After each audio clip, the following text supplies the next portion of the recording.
up, everybody, and welcome to another episode. Hit the like button, leave a comment, share the video, and subscribe.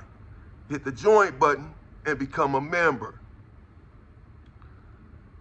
Big Bubba. Does he really exist? In the California penal system and in the Los Angeles County Jail. We all know who Big Bubba is. We've read about him in books. We've seen him in movies.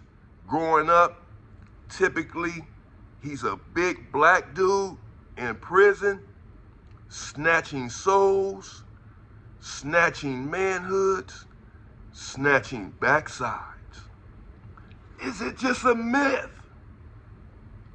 Or does Big Bubba really lurk? Well, let me dispel any myth. I have first-hand knowledge of this. And the answer is yes. Big Bubba, he's there. In prison and in the Los Angeles County Jail. Oh my goodness. Big Bubba is all around. And if you go to prison looking all nice with your long hair and your nice bright eyes, thinking you fly, because you was out here flying for the ladies, they like all that. Big Bubba likes all that too. It's true.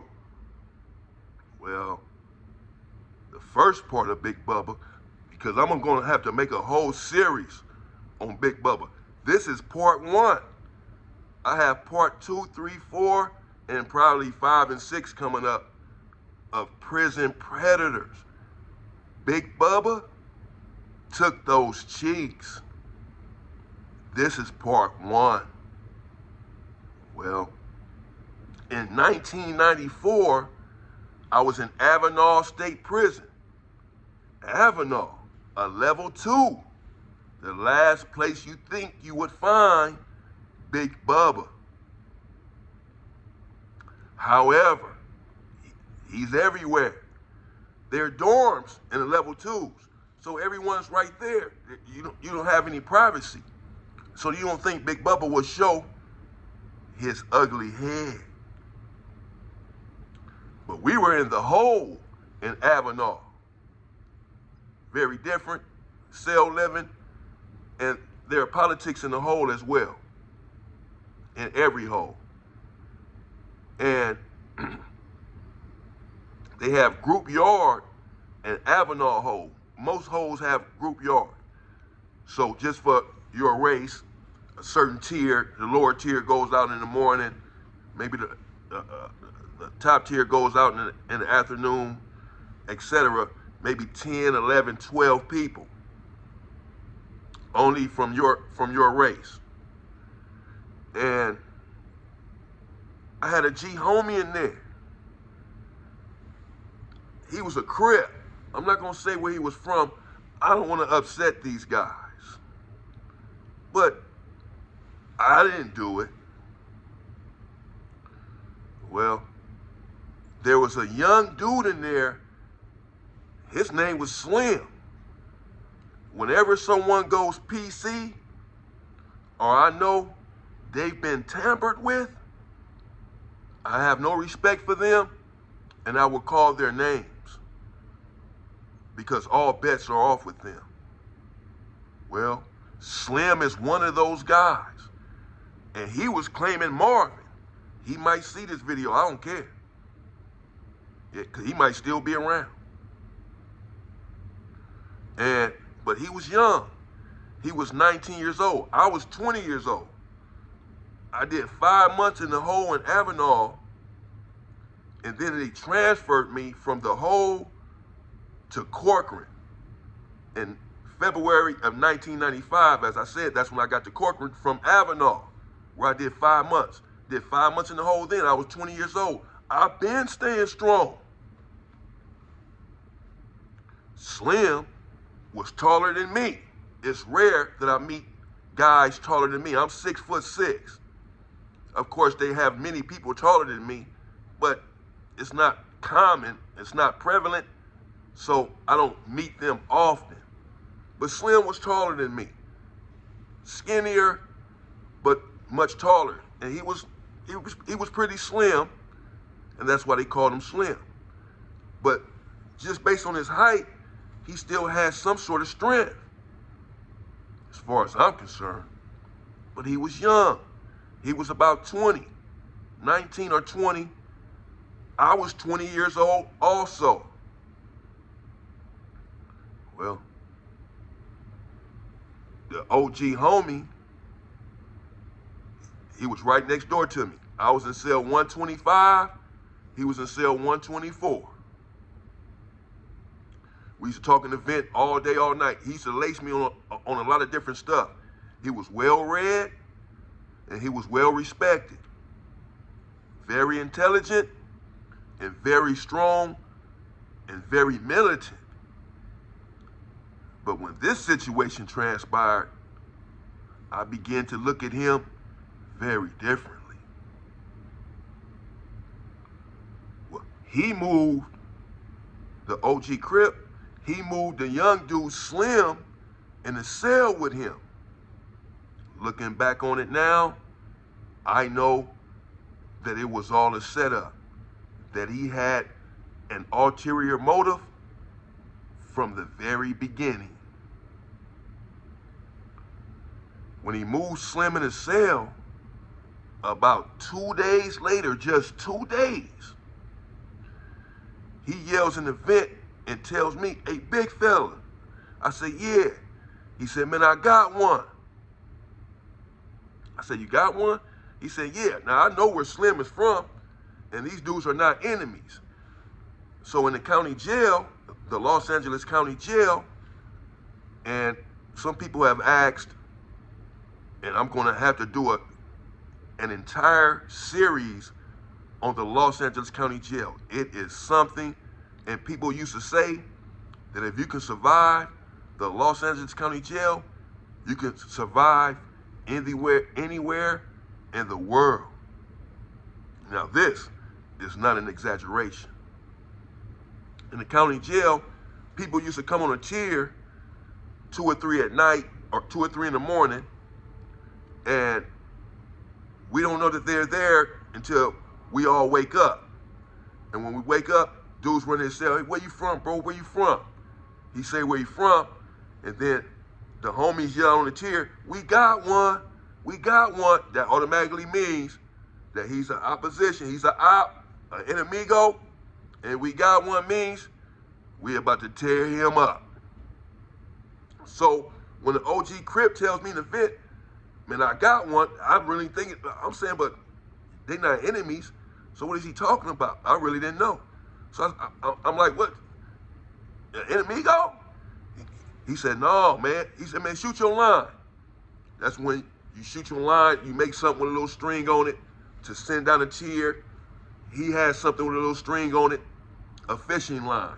He puts it in, you put soups on there, bread, kites, magazines, whatever, and you pull it into your cell. So he said, "Shoot your line." So I threw my line out there on the tier, he put it in, and he sent me a little kite.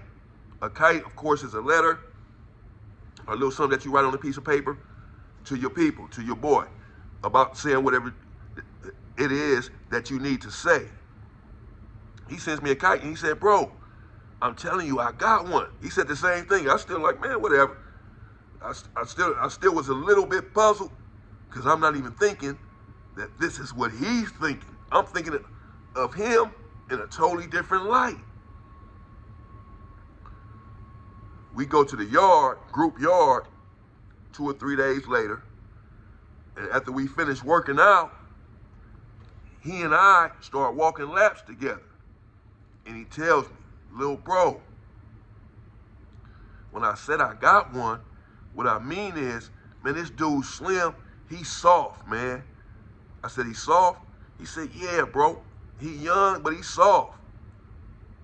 He said, "I was using the restroom, and I didn't even put the curtain up." And he didn't say nothing. And then I did it again, and I didn't put the curtain up, And he didn't say nothing again. I said, yeah. So in prison, particularly on a level 4, but anywhere, as a man, and I didn't learn this till later on myself, when you go in a cell with another man, you should ask him, or you should tell him, man, when I use the bathroom and when you use the bathroom, we're going to put a curtain up. No matter what we're using the bathroom for, number 1 or number 2, you're going to put the curtain up because we don't want any accidents.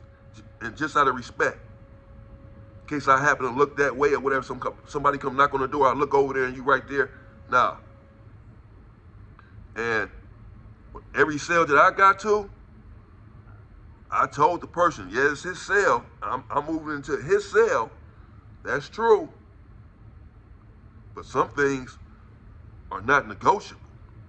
And you putting that curtain up every time you use the bathroom, it's one of them. And if you have a problem with that, we're about to have a very big problem up in here. Because that is a non-negotiable. This is why. Because these dudes, Big Bubba, they first test you. They find ways to test you and see what they can get away with. To see if you're going to fall prey, victim to their shenanigans. And if you do, well, it's good morning, good afternoon, and good night. And he tested him. He tested Slim. And he said that he told Slim, man, I know I haven't put the curtain up. My bad, bro. I'm a little older now. He was an older homie. He was old. He had a head full of gray hair. He was all bald, but when it started growing in, it's all gray. And he said, that Slim said, oh, that's all right, big homie. So he said, man, once he said that, I said, man, this dude is soft. He weak.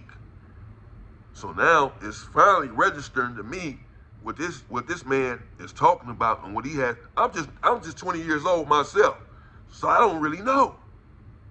And this is a level 2, but it's the whole. And this is my first. I went to reception in Wasco, and then I went to Avenal. So this is my second prison, but my first one was reception. So you cannot really count reception. This is my first mainline in prison, Avenal. So I don't really know what's going on. But I'm sharp, and I'm quickly finding out. So he says that after Slim failed the first test, he said he decided to tell him to test him a second time. And what he did was that he told Slim that his head was hurting, that he was older, and he was tired and his head was hurting, and could he massage his head, his bald head? And Slim said, yeah, and began to massage his head. He said that he began to make noises. The OG homie himself began to make noises like the massage was feeling good. And Slim was just sitting there as he's making these noises. So he said, man, nah, this dude weak, bro. He's soft, and I'm going to go ahead and get him because somebody else going to get him anyway. I felt bad because I said Slim is just 20 years old. He don't know any better, but there's some things that no matter what your age is, you know, that you just have to fight to the death about. You just have to unalive me. So I can't use age as an excuse. That night, I was lying down in bed, dozing off. And I heard Slim say, man, you supposed to be my big homie. And I heard the OG homie say, man, shut up and do what I told you to do, boy. I ain't gonna tell you no more. And then I heard a smack. He fired on him. He hit him. And Slim didn't fight back. And the OG homie told me later on, if he'd have fought back, he'd have left him alone, even if he'd have lost the fight. But he said he didn't fight back after I hit him, and he knew why I was hitting. He knew what I was about to do. He knew why I was hitting him, because I was telling him to do this. And that's when he started yelling, man, you supposed to be my big homie. You supposed to be teaching me. I heard Slim say this myself with my own 2 ears. So by now, I get out of bed. I said, oh man, this ain't good. Once I heard him fire on him. And I knew what that smack was as well, that he had hit him. And then I heard Slim saying, man, come on, man, come on, man. And then I heard the OG homie saying, man, shut up. He's talking a little bit lower now. Saying, man, shut up, shut up. And then it was quiet for a second. And then I heard little whimpers, like little cries. Well, little moans. And I said, oh my goodness. And the next day, when they came out for shower, I was looking at Slim. I was looking at him close to see, to make sure I wasn't tripping. But I heard what I heard. And I swear, he had blood on the back of his underwear. I guess he didn't know it. And he was walking real funny. And he stayed in the cell with him for about a month and a half. Me, I left after 1 week. I told the police to move me somewhere way over there. I ain't want to hear this anymore, because every night for a week, I heard whimpers. And the OG homie was telling me on the yard that he's in there snatching his soul, taking his manhood multiple times a day. Big Bubba. He's there and he's lurking in prisons and in the county jail. In fact, well, I have a few more of these stories. My next one takes us to the Los Angeles County Jail, where Big Bubba, well, he too was an OG homie. And he had a history of snatching souls. And one night, well, he ran upstairs to the top tier and got these dudes' cell hit. And he took down 2 men in the same cell in one night. A twofer. Big Bubba, part 2, next.